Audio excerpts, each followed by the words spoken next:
welcome to The Edge, where we'll take an in-depth analysis of today's top stories by looking beyond the edge. We'll bring you not just the facts, but also deep insights into the topics with expert opinions and social media reactions. Let's make a start with our look beyond the edge. A coronavirus variant first identified in India is causing a spike in cases in some parts of the United Kingdom. While experts are worried, experts do say that this variant, named Delta by the World Health Organization, is more transmissible than ever. The Kent or Alpha variant and is now dominant in the United Kingdom. So what is happening with this variant in the UK?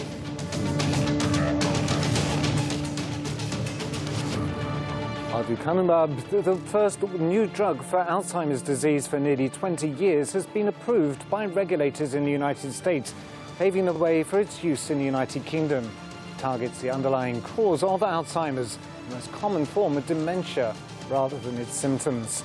Charities have welcomed the news of a new therapy for the condition. How did scientists react to this new development?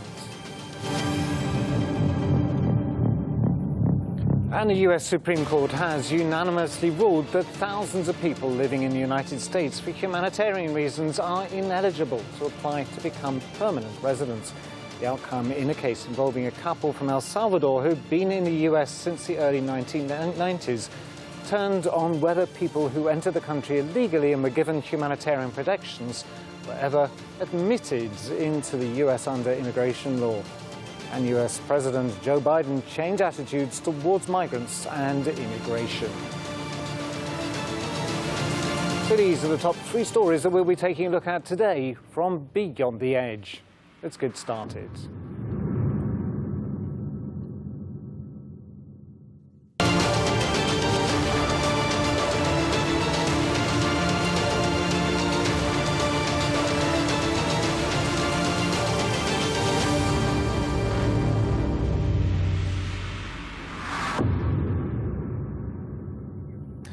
The World Health Organization has announced a new naming system for variants of COVID-19. Our following infographic gives an overview of the spread of variants.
On Monday, Australia's Victoria state reported its biggest rise in new locally acquired COVID-19 cases in nearly a week, as authorities scramble to track the source of the highly infectious Delta variant found among cases. Australia's state of Victoria reported its biggest rise in local COVID-19 cases in nearly a week on Monday, as officials scramble to track its source. Authorities reported 11 new cases, some of which were the highly infectious Delta variant, likely the cause of India's latest devastating outbreak. Officials added all cases were linked to existing clusters. Meanwhile, residents in the state's capital city, Melbourne, wait for the latest lockdown to lift, scheduled for Thursday night. But Victoria's top health official, Brett Sutton, said plans could change.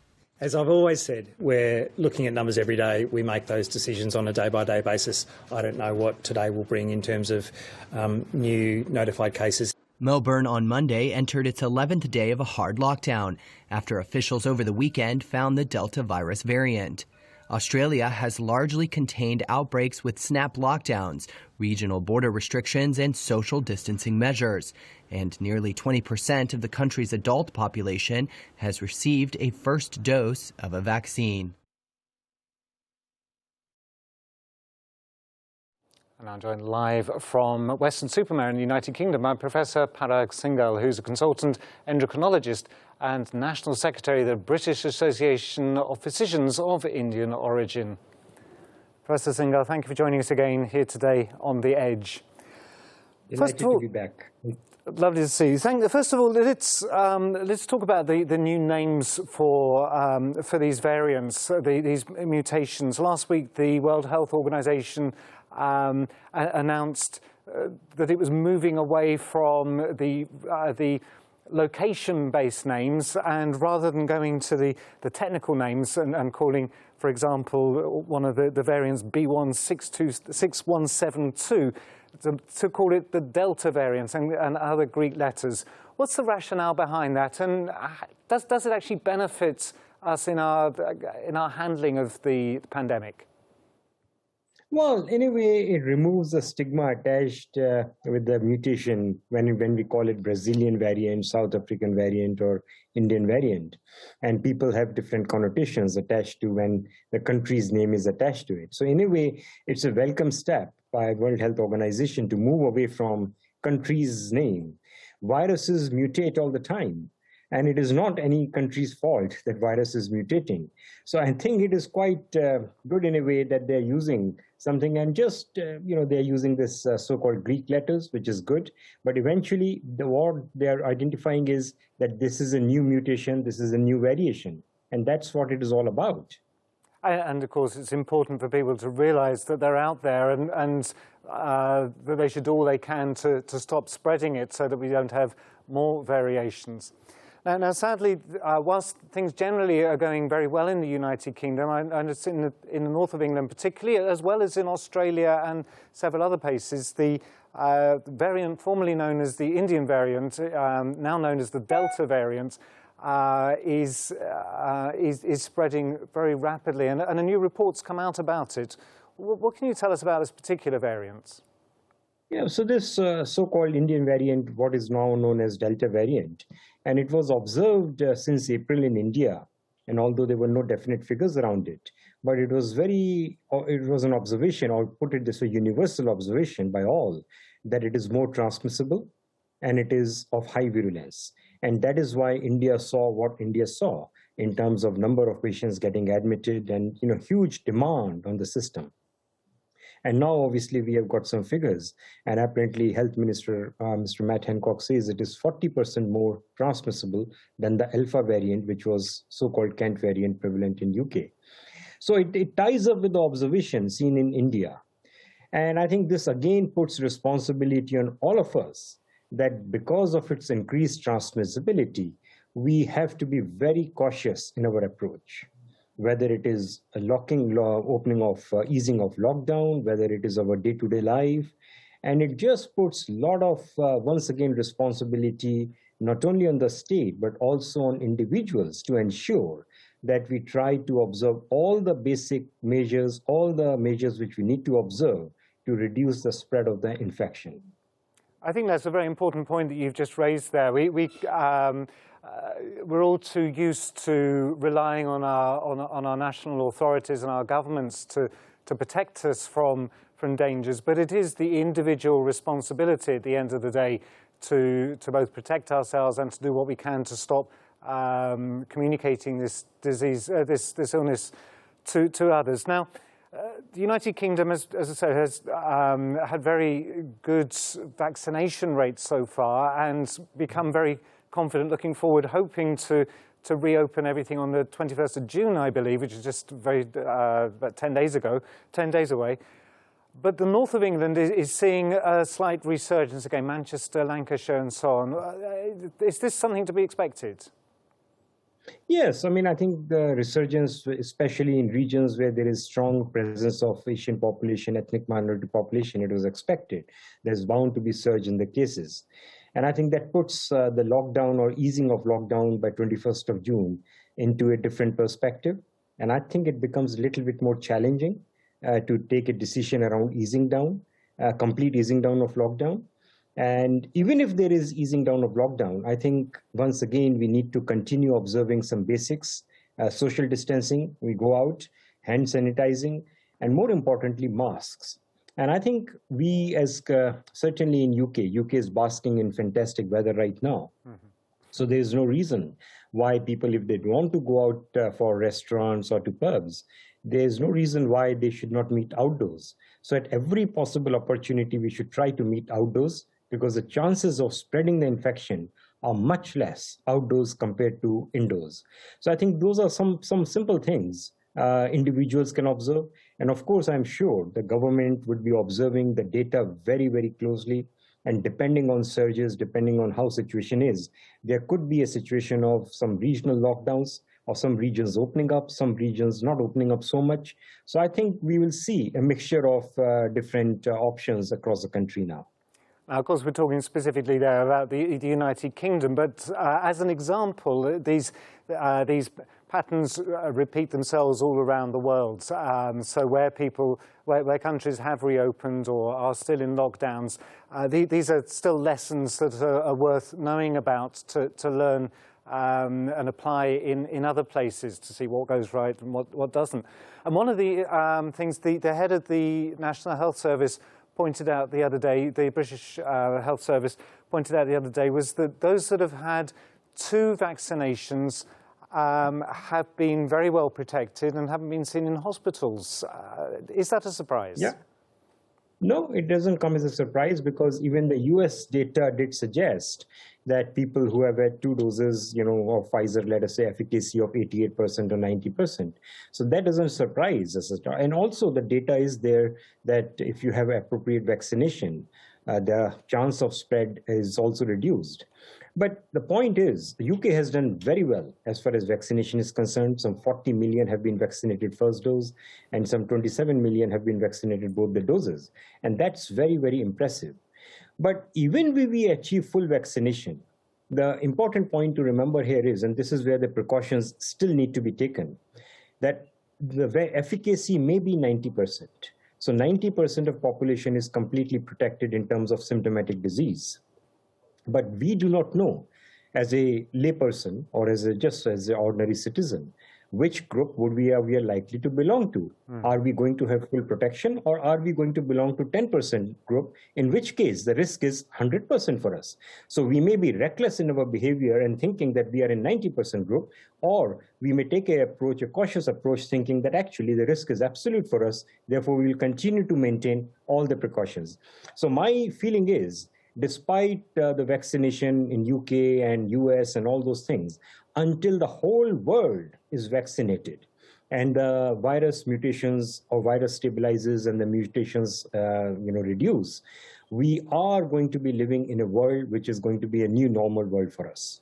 And this, of course, brings another very important point, the availability of vaccines around the world. Whilst in the United States, they're talking about whether some vaccines may go to waste because they haven't been used in time. These vaccines, if they're not going to be used, really need to be sent to countries that don't have them, don't they? Absolutely. Some countries haven't had a single dose of vaccine. And I think time has come for we must avoid what you call wastage of vaccine and start promoting vaccination in those countries where it is needed now. Because that's what it is. It is globalized world. The virus will travel. The virus is not going to be localized to one country. Western countries or rich countries thinking that they have immunized their population, they cannot insulate themselves from the outer world. The world will go on, and therefore virus will also travel.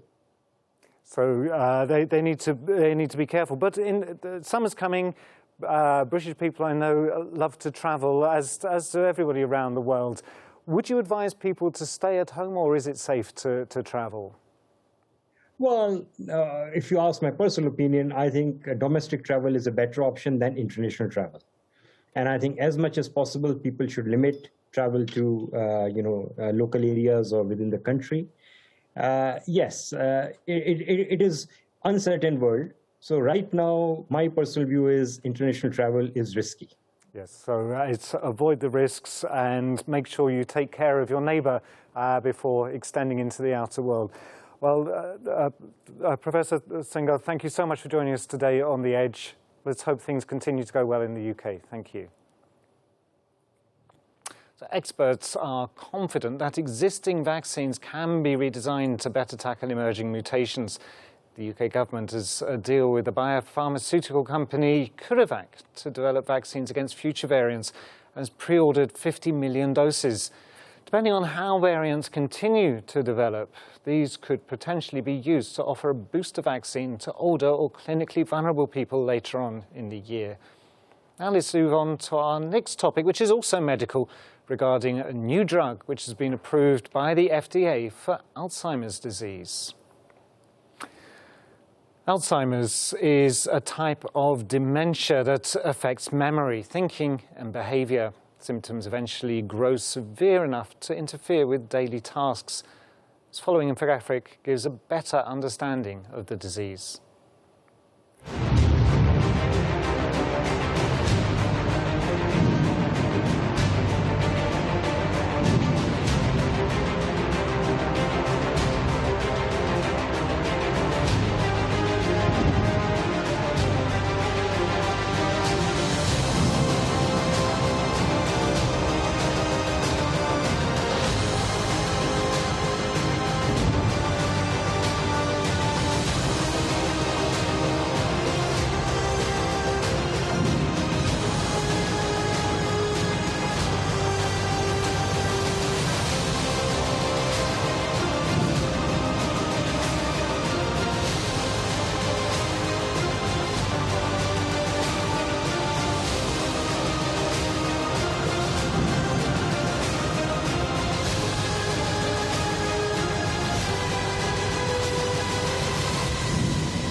The first new treatment for Alzheimer's in nearly 2 decades has been approved by regulators in the United States.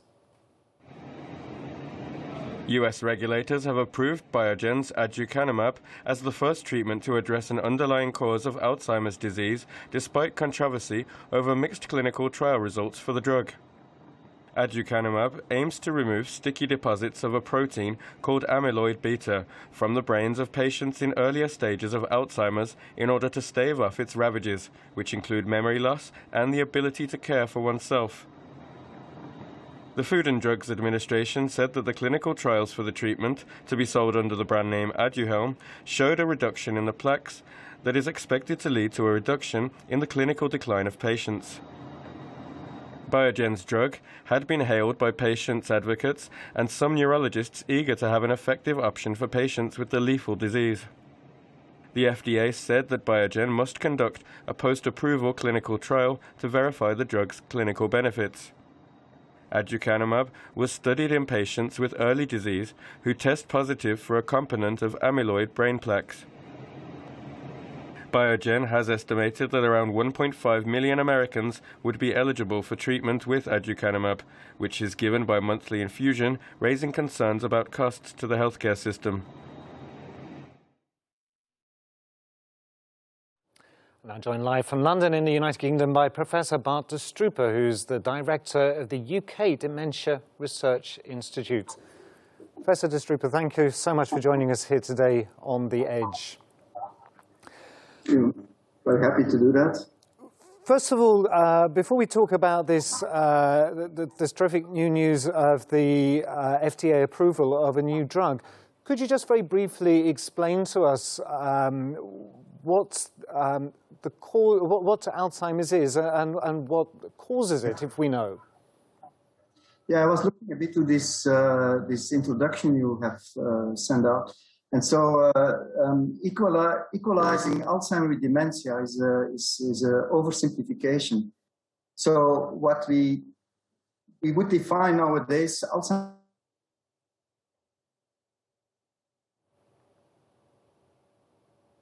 of abnormal proteins in the brain. So we call that amyloid plaques and tangles, neuronal tangles. And so they are present up even 20 years before the first time that you see real clinical symptoms. And so it's important to realize that that when we start to treat patients, they're already in an advanced phase of the disease. And so so we should make a discrimination between the pathological lesions in the brain, amyloid plaques, which is the target of this new drug, and the clinical manifestations, which is the dementia, which is a late characteristic of the disease. So this obviously makes treatment even more difficult, I imagine. The question is... It's a problem to convince...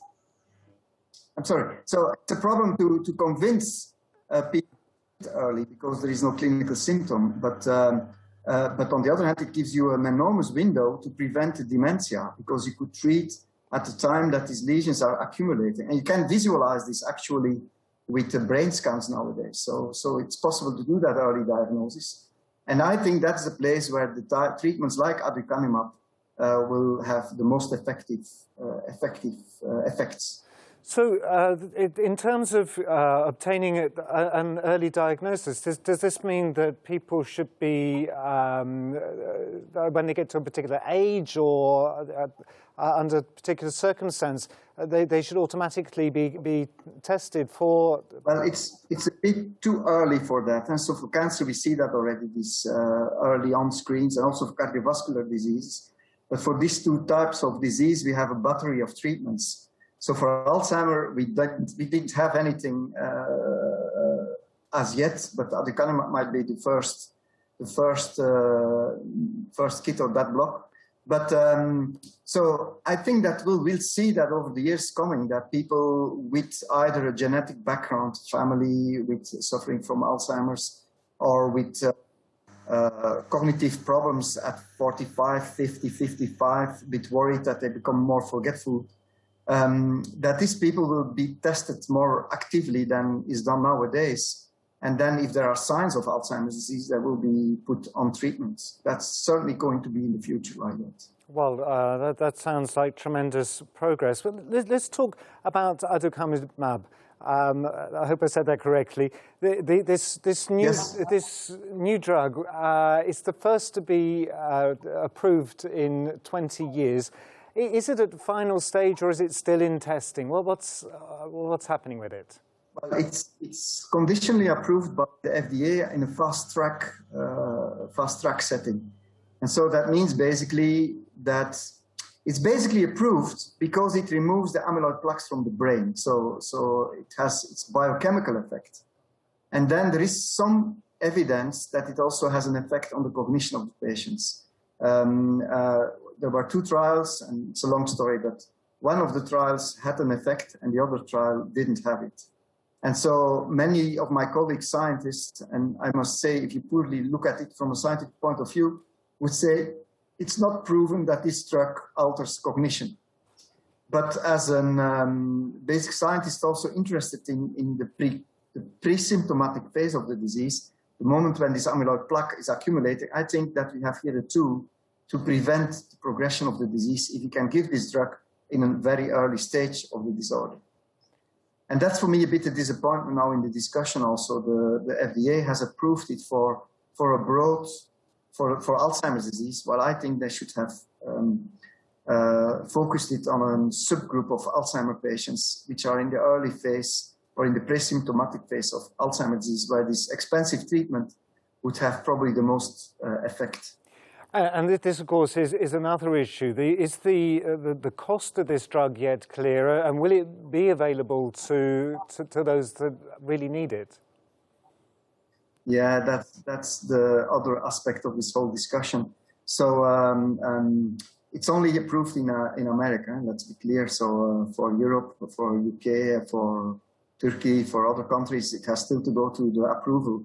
And it's not sure that it will be automatically go in the same way as in the United States. So that's one important thing. Second, the cost in the States, well, they are saying that it will be a $50,000 a year treatment because it's an antibody. I think that's really an incredible amount of money. And if you think about the population, so in the world there are 45 million patients which have dementia. So let's say that half of them have Alzheimer's disease. So that's a tremendous number of patients which would need this treatment. And so I think the price is prohibitive in a certain way. I was looking earlier at your website, at the UK Dementia Research Institute's website, and I saw that you stated that in April, dementia overtook COVID-19 as a leading cause of death. So if that's the case, this really is something that money needs to be put into for both research and for making treatments available. Well, I agree with you. So it should become an absolute priority now that COVID is well, not over, but I think COVID has taught us what an effect it can have if society mobilizes and cut some administrative corners and invests in several drugs at the same time. So in the Alzheimer's field, we have a lot of failures, but it's one by one, much too slow.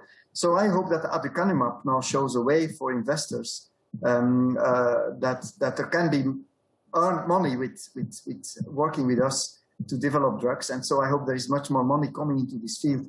So just to give you a number, there is equal number of cancer patients in the world, 45 million as dementia patients.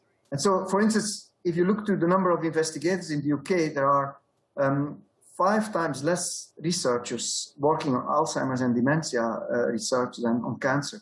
And so I'm not saying that cancer needs less money. I think it's still a problem which needs further work and development.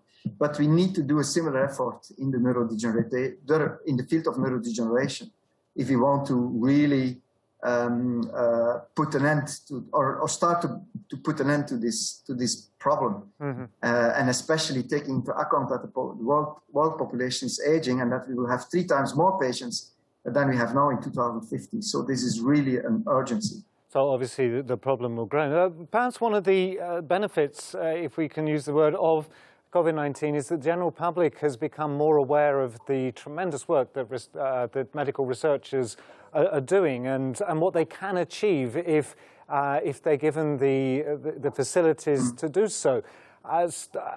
And maybe the new technologies that have come out, the NDA technologies, maybe those will benefit problems like Alzheimer's and treatments of dementia generally. Is that your hope? That's absolutely the way we see it in the UK DRI, Dementia Research Institute. We believe that we need to fill the pipeline with new ideas, new drug targets, and we think that new technologies and a couple of the COVID vaccines have shown the power of those. This allows us to do things which were 15, 20 years impossible. So if everything goes well and governments realize that they need to invest and companies get aligned, that they need to invest in this area, and the population, people, I think it's so important that patients and the organizations which support patients coming into the debate. We have seen that with AIDS and we have seen that with cancer. They set the agenda of governments and companies. And so if they really can put more pressure on all this, on that type of organizations, then I foresee this aducanumab is the first step in a very successful story for the next 5 years, 5-10 years. Sadly, the economists and the bean counters want to look at the financial benefits of anything. But is it true, perhaps, that investment in research today pays dividends in the future by lowering treatment costs? Yeah. Think about it. If you can. So there are some numbers. I didn't prepare that, but I think that in UK it's estimated that 1.5% of the brutto national product is lost, or well, lost is maybe not the right word, but is used to take care of this population with dementia. So 1/4 of the beds in the clinics are occupied by people with dementia, which suffer from diseases which they could have avoided if they would have a normal cognition. So it would be an enormous saving if we could postpone dementia with 5 or 10 years. It's very clear. That seems like a very worthy goal. Professor Bartostruber, thank you so much for joining us here today on The Edge and educating us about Alzheimer's and hopes for the future. Thank you. Today, Alzheimer's is at the forefront of biomedical research. Researchers are working to uncover as many aspects of Alzheimer's disease and other dementias as possible. Some of the most remarkable progress has shed light on how Alzheimer's affects the brain. The hope is this better understanding will lead to new treatments. We hope the latest medical breakthrough will lead to an increase in life quality for patients. Now, let's move on to our final topic to speak about US immigration policy. The migrant crisis at the US-Mexico border is growing day by day, even though US President Joe Biden had promised to solve it. Our following infographic explains the crisis at the border.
The US Supreme Court has ruled unanimously that thousands of people living in the United States for humanitarian reasons are ineligible to apply to become permanent residents.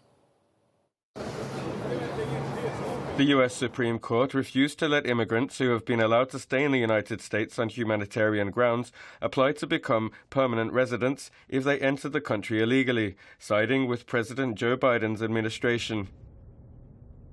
The justices, acting in an appeal by a married couple from El Salvador who were granted so-called temporary protected status, unanimously upheld a lower court ruling that barred their applications for permanent residency, also known as a green card, because of their unlawful entry. The case could affect thousands of immigrants, many of whom have lived in the United States for years. Biden, who has sought to reverse many of his Republican predecessor Donald Trump's hardline immigration policies, has opposed the immigrants in this case, placing the president at odds with immigration advocacy groups and some of his fellow Democrats. Foreign nationals can be granted temporary protected status if a humanitarian crisis in their home country, such as a natural disaster or armed conflict, would make their return unsafe.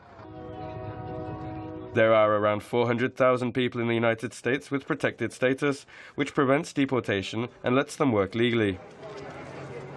The Supreme Court ruled in the case on a day when Vice President Kamala Harris visited Guatemala as part of the Biden administration's efforts to press that country, as well as El Salvador and Honduras, to do more to tackle corruption, to improve social conditions, and make people from those Central American nations less eager to emigrate.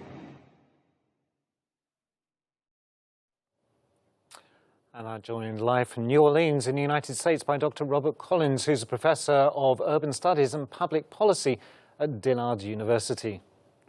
Dr. Collins, thank you for joining us again here today on The Edge. Hello. Immigration, there are a couple of different issues here, but first of all, let's talk about it's been watching about the report about the Supreme Court ruling. People who've come to live in the United States fleeing from whatever terrible situation they're in, coming in as refugees, as asylum seekers, their status has now been ruled to say that they can't permanently reside. What does that actually mean to them? Well, you know, in this particular case, the sticking point was that the plaintiff came into the United States unlawfully, and the Supreme Court held that they could not, that a plaintiff that is in the United States unlawfully cannot apply to be switched from temporary protected status to lawful permanent resident status. Now, there is legislation pending in Congress right now. There is a law there is a bill that has passed the House of Representatives that has passed the House of Representatives to allow people currently under the temporary protected status to move to lawful permanent resident status, but it's questionable whether it's going to pass the United States Senate, since that's where a lot of bills go to die. And also, even if that law was in effect, I don't believe it would have helped this particular plaintiff in this case, because the issue in this case was that the plaintiff was in the U.S. unlawfully to begin with, and then was able to get his status switched to temporary protected status. So I'm slightly confused. Somebody who's come to the American border and applied at the border for asylum status, does this ruling apply to them, or just somebody that's come in? No. So if someone comes to the border and applies for temporary protected status and receives it, they are in the U.S. lawfully. They are in the U.S. lawfully. This particular plaintiff in this very narrow case was already in the U.S. unlawfully when he applied for temporary protected status, and he was able to get it. The issue is he's trying to switch from temporary protected status to lawful permanent resident status, and the Supreme Court ruled unanimously that he is not able to get that particular designation. So just to put it into perspective, do we have any knowledge, sorry to put you on the spot, but do we have any knowledge what sort of proportion of those under temporary protected status are coming in legally and illegally? People that are vast numbers of people smuggled in, I assume that's how you enter illegally, smuggled into the US or climbing over the border fence. Is there a large number? Sure. I mean, I would think there's both. Certainly, there's a lot of legal, cases of people that are here legally. I would imagine the majority of them are not here legally. But again, since they don't report to the government that they're here, Sure. it would only be an estimate. We would be guessing. We would be guessing the number. It's unfair to put you on the spot as well there. The other immigration issue that's brought up in the last day or so is Kamala Harris' visits to Guatemala, and her message to migrants thinking of crossing into the US from there: "Do not come," she says. Is this a realistic thing for her to say, and what is the US going to do to help people not to have to come? Well, the Biden administration is in a really tough spot right now. So is it a reasonable thing for her to say? Well, of course, she's saying it for political reasons. She understands, regardless of what she says, people are going to come. But politically, she felt that she had to, when she's at the podium in front of the press, say, do not come, to at least give the impression that she's doing everything she can to discourage people from coming to the border. Now, is that going to stop people from coming to the border? No, they're going to come anyway. And so, as I believe we've discussed before, all of this is driven by domestic politics. This isn't really being driven by any sort of rational immigration policy or rational humanitarian policy. Right now the administration is trying to not give this issue to the Republicans because the more unstable the border gets, the more the Republicans are going to use that as a political issue to hit the Biden administration over the head. And the Biden administration is, trying to do other things. They're trying to get an infrastructure bill passed the American Jobs Act. And so they really want to focus on that. But as long as there's instability at the border, and as long as the Republicans can hit them over the head and say, oh, look, there's a crisis at the border, the president and the vice president are not doing anything to solve the issue at the border, that just gives them another political issue that the Republicans can hit them over the head with. And so so they're just in a really tough spot right now. Understandably. Now, understandably also, Alexandria Ocasio-Cortez has responded to Kamala Harris's remarks, saying that, of course, seeking asylum at the US border is 100% legal. And interesting, she continued to say, we can't help set someone else's house on fire and then blame them for fleeing, commenting on the activities in the past from past administrations on how it interacted with certain South American countries, destabilizing them and causing the uncertainty and maybe encouraging the corruption that we've seen there. So some elements of the Democratic Party are very keen to see a different sort of balance made out from here. Can the US do anything to help stabilize countries like Guatemala? Is that what they should be doing now?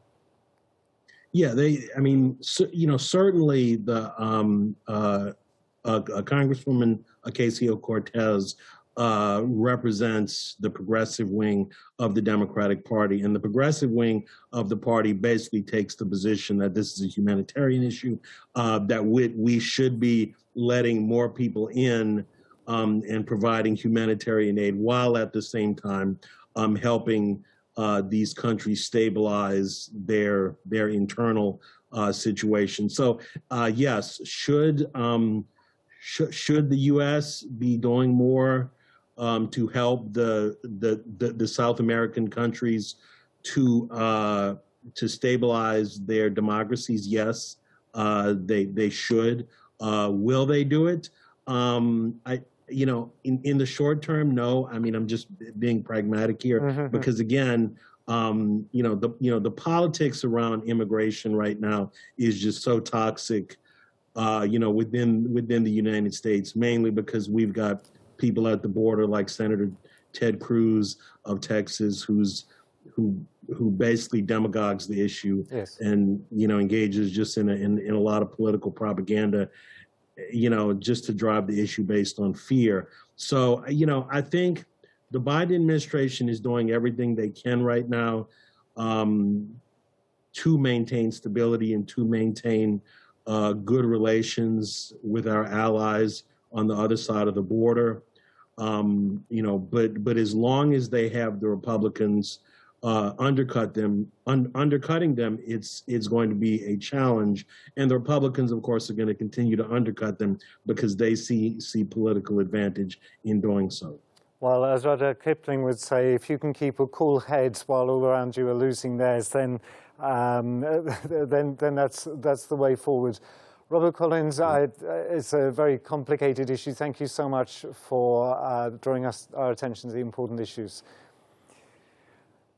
Our case pitted the Biden administration against migrant groups that argued many people who come to the United States on humanitarian grounds have lived in the country for many years, given birth to American citizens, and put down roots in the United States.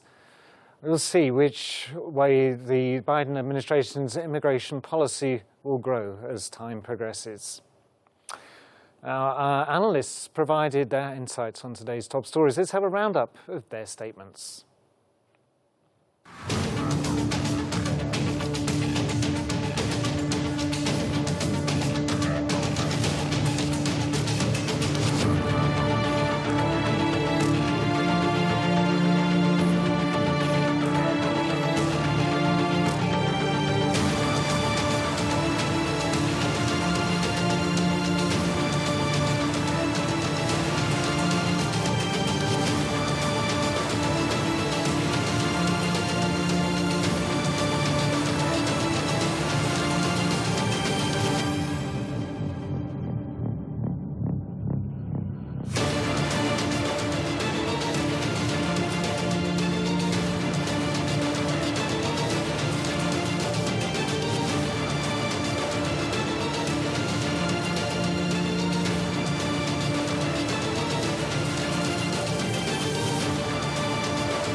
Now, before closing our programme, let's have a look at social media to hear your voices and reactions on today's top stories with Miriam Carlson.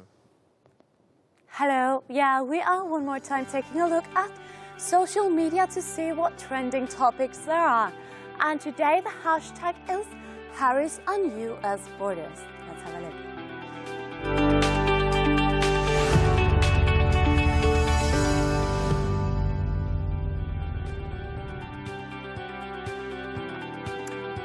And let's take a look at the first one, which is coming from Winnie. She's saying, first Biden opened the border and then Harris saying, don't come, because they realized it was a stupid move. And now it's causing too many issues. Moving on to the next one, Teresa Duvander says, tearful reunion of mom and daughter at US border. Children are typically released with instruction to appear in immigration court. When a judge rules on their asylum claims, decision can take a year in court and has a backlog of 1.3 million cases. And let's take a look at another one. Wendy Speakerman is saying Harris doesn't want to go to the border because Democrats used that against Trump. She doesn't want media taking photos of her as a crisis point, a crisis caused by Biden-Harris.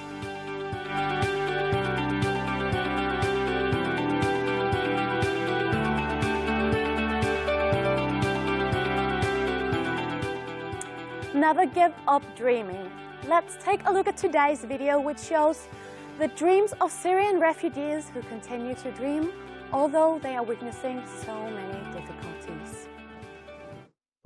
ما في مستقبل. كان طموحي حياة يعني كويسة متوسطة، يعني ما بدي هالرفاهية العالية ولا. أنا حلمي ما بحلق هون. كان حلمي قبل 10 سنين إني أصير دكتورة جراحة، وأنا صراحة عندي كثير مواهب بس ما أخذت فرصتي لسه. لما كان عمري 10 سنين كنت أتمنى أصير مهندس لما أكبر، أسس حياتي. أنا هلا أشتغل بالفرن مشان قوت عائلتي.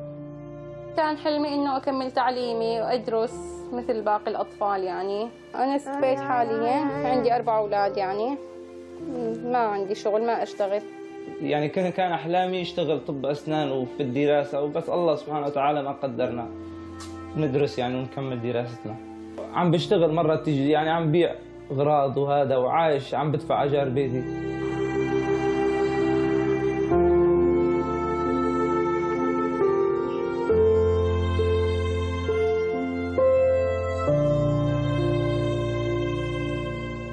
أنا حلمي أصير دكتورة، وهلأ إنه في كثير من الدكاترة إنه عم يطلبوا مبالغ كبيرة، ساعدهم بطريقة إنه ما أكتسب منهم. أنا حلمي إني ألعب فوتبول، أصير لاعب فوتبول محترف. بدي أتعلم من المدرسة، بدي أروح أصير محامية. أحلم إنه أشوف بلاد العالم، أسافر أشوف ألمانيا، أمريكا ودول العالم، أشوف ناس غير وهيك. أنا حلمي بس أكبر أدرس صحافة وإعلام. أنا حلمي أصير دكتورة نفسية مشان أعالج العالم من الصدمة اللي صارت فيهم بعد أزمة سوريا. أنا حلم حياتي أصير عالم، وبس صرت عالم بدي أعمل أدوية لأمراض كثيرة، بدي أكتشف حتى أشياء البشرية ما اكتشفتها. حلمي إنه أكون مهندسة بس أكبر، عشان بس أرجع على بلدي اللي هي سوريا أعمر بيتنا.